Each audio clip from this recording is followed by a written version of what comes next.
Yeah. Professor Onyegu. Oh my God, Prince baby. Easy Prince Oti Bale. Tibelu me bagi. Kaijebe. Hey. Aha. We all got in one life to live, life na silence. We all got in one life to live and no wabo fumbia. Everything has its time and season. Time to born and time to die. Time for joy and time to cry. Time to marry and time to jolly.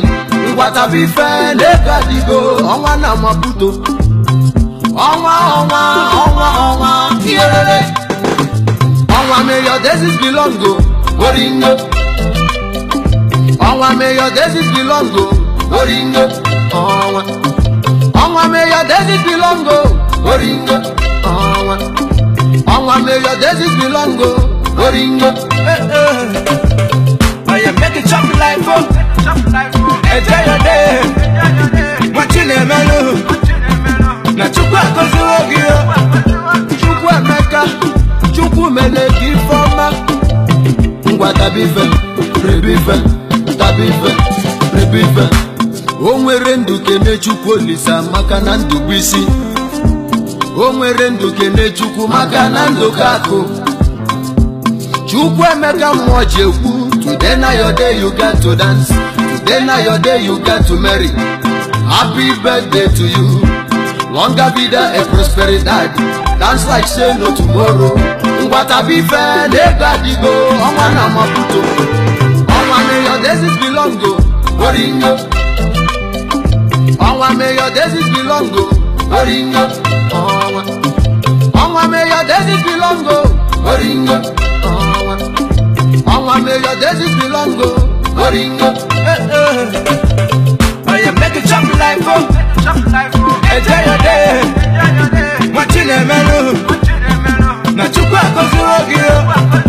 Chukwu emeka. Chukwu meleki forma. Ngwa tabife. Rebife. Tabife. Rebife. Ọ dị ndụ tụrụ ugo maka na onye nwụrụ anwa dị etu ugo. As you wake up every day, you wake your phone and lose the geek. You come they live, they go. You come they dance, they go. You come they hustle, they pay. Tell me why you no go jolly.